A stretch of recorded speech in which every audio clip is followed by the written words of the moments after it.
Practical Apologetics for a Christian Way of Life. Europe's Spiritual Climate.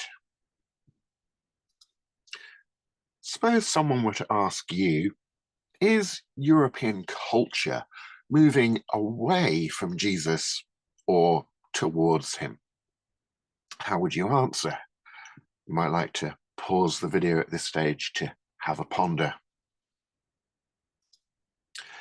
Here's some statistics. In a 2012 Eurobarometer survey, self-confessed Christians accounted for 72% of the European Union's population. In 2019, that percentage had dropped to 64%. In 2000, the Church of Sweden claimed 82.9% of the population as its flock. This dropped to 72.9% in 2008 and 56.4% in 2019. In a 2005 Eurobarometer survey, 23% of the Swedish population said that they do not believe in any sort of God or spirit or life force. In the 2010 survey, 34% said the same. As Justin Briley says, the statistics show an overall picture of continued decline of religiosity. Yet one recent piece of research has given me pause for thought. In Finland, church attendance amongst 18 to 29-year-old men more than doubled between 2011 and 2019. The same uptick applies to their prayer habits and belief in God. The stats might just be a weird anomaly. This hasn't been recorded in other Nordic countries, or it may be a canary in the coal mine. Once upon a time, Europeans looked into their pre-modern Judeo-Christian worldview mirror and asked, who is the fairest of them all? And the mirror said something like, God is the fairest of them all, the unsurpassably beautiful being who created the cosmos and made humanity in his image, only a little lower than the angels. The cultural dominance of Christianity faded with the growth of agnosticism and secular forms of atheism in the self-described modern era of the 19th and 20th centuries. And once upon a time, much of European culture rejected God, looked into their modernist worldview mirror, and asked, who is the fairest of them all? And the modernist mirror said, well, according to science, which is the only way to know anything, man is the fairest of them all, although an unverifiable term like fair is only an expression of emotion. The most rational being, coupled together by the blind watchmaker of neo-Darwinian evolution, a child of Mother Nature who will soon come of age and reject the childish superstitions of religion. Now, as Peter Ladd writes, in the mid-2000s, the new atheism captured a cultural moment. Islamic faith was used as a weapon by terrorists and suicide bombers. Religion was written off by some voices as backwards, regressive, and even dangerous. It was seen as the enemy of the modern world, anti-science, anti-women, and anti-progress. This was the era of Dan Brown and the Da Vinci Code, and of bus adverts saying, there's probably no God, so stop worrying and enjoy your life. Having been a teenage member of the Muslim Brotherhood, Ayaan Hirsi Ali became one of the new atheists. Yet in 2023, she declared herself to be now a Christian. She wrote, "The legacy of the Judeo-Christian tradition consists of an elaborate set of ideas and institutions designed to safeguard human life, freedom, and dignity, from the nation state and the rule of law to the institutions of science, health, and learning. As Tom Holland has shown in his marvelous book Dominion, all sorts of apparently secular freedoms find their roots in Christianity." Historian Tom Holland, in that book, Dominion, How the Christian Revolution Remade the World, argues that people in the West, even those who may imagine that they have emancipated themselves from Christian belief, in fact, are shot through with Christian assumptions about almost everything. Ali writes, "Freedom of conscience and speech is the product of centuries of debate within Jewish and Christian communities that advanced science and reason, diminished cruelty, suppressed superstitions, and built institutions to order and protect life, while guaranteeing freedom to as many people as possible. Unlike Islam, Christianity outgrew its dogmatic stage. It became increasingly clear that Christ's teaching implied compassion for the sinner and humility for the believer." She also wrote, "I have turned to Christianity because I ultimately found life without any spiritual solace unendurable, indeed very nearly self-destructive. Atheism failed to answer a simple question: what is the meaning and purpose of life?" So, as Sebastian Milbank writes with only slight exaggeration, new atheism is dead, but the materialism that underwrote it lives on. As Richard Dawkins asserts, there is, on the modernist worldview, no design, no purpose, no evil, and no good. Nothing but blind, pitiless indifference. As Scottish philosopher Jonathan Rowson explains, the modernist worldview severed the connection between the good, the true, and the beautiful.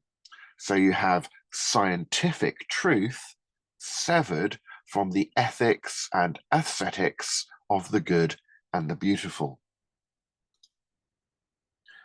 But once upon a time, some people looked into the postmodernist worldview mirror and asked, who is the fairest of them all?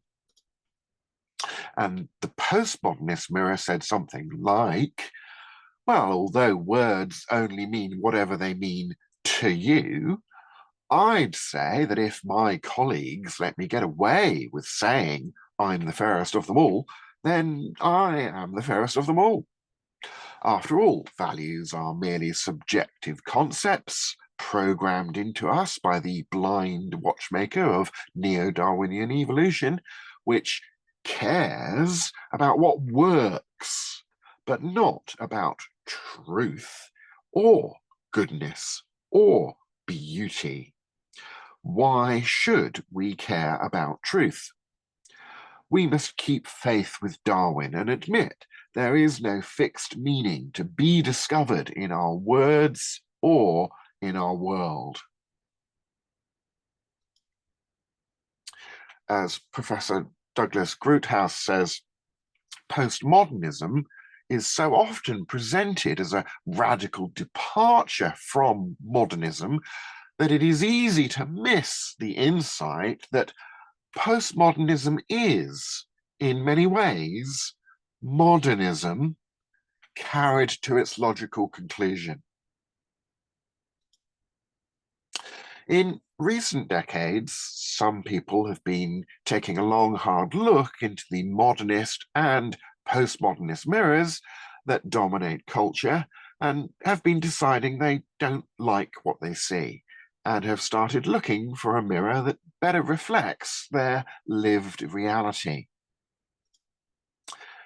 For example, Danish thinker Lene Rachel Andersen writes, Modernity is not complex enough to handle our inner spiritual needs. Postmodernism is good at deconstructing culture and society, but it is terrible at bringing people together. The postmodern world, with its deconstruction of almost everything and constant relativizing, has prevented a lot of honest, deep emotional connection to cultural heritage and other people. There is always this distance. It has left many morally alone. We are massively in an existential vacuum, and it feels horrible. According to literary theorist David Rudrum, it's not clear whether the present history of the early 21st century actually has a general sense of a cultural dominant. The quest to define a postmodern or meta-modern worldview and way of life, able to become a new cultural dominant, is a growing part of academic and popular culture. According to American cultural theorist Greg Dember, the essence of metamodernism is a conscious or unconscious motivation to protect the solidity of felt experience against the scientific reductionism of the modernist perspective and the ironic detachment of the postmodern sensibility. Cultural theorists Linda Sorello and Greg Dember write, metamodernist works engaged the conflicts between modernist conviction and postmodern relativism, in part by embodying an aesthetic that braids the various epistemic perspectives with an emphasis on felt experience. Cultural theorist Timotheus Vermeulen and philosopher Robert van der Acker write, metamodernism oscillates between a modern enthusiasm and a postmodern irony. However, braiding together or oscillating between conflicting modern and postmodern beliefs does not result in a coherent worldview. Seems to me that attempts to define a meta-modern worldview are incoherent and consequently hollow, because they want to escape the logical consequences of modernistic assumptions they still affirm. Still, the very existence of the quest for a meta-modernist worldview speaks of a spiritual hunger for something more than modernism or postmodernism or a mixing of these two views can offer. The metamodern quest requires what Nicholas Starvis describes as a realigned focus on truth, which deviates from postmodern skepticism about reality. Scottish philosopher Jonathan Rowson affirms that modernity arguably severed the connection between the good and the true and the beautiful. And he says that one of the things metamodernism has to do is to take the responsibility of bringing these back together. He says, the truth that I'd be looking for is one that contains goodness and beauty as a kind of integral part of it. To protect the solidity of felt experience, recover the connection between the good and the true and the beautiful, and answer the question, what is the meaning and purpose of life, in a way that offers spiritual solace, one must reject both postmodernism and its modernistic roots. A truth that contains goodness and beauty as an integral part of it is a good description of the Christian God. For a deeper analysis of pre-modernism, modernism, postmodernism, and metamodernism, you might like to read the first chapter of my book, Behold the Man, Essays on the Historical Jesus, or listen to the audio of my lecture, Christian Spirituality at the Cutting Edge of Contemporary Culture, from 2024. I'd also highly recommend Justin Brierley's book, The Surprising Rebirth of Belief in God, Why New Atheism Grew Old and Secular Thinkers Are Considering Christianity Again. It's also well worth looking up his prize-winning documentary series, The Surprising Rebirth of Belief in God, the podcast, which is available on YouTube and Apple Podcasts and so on. Look up his website at justinbrierley.com. So let's come back to that question we began with. Someone asks, is European culture moving away from Jesus or towards him? How would you answer that question now?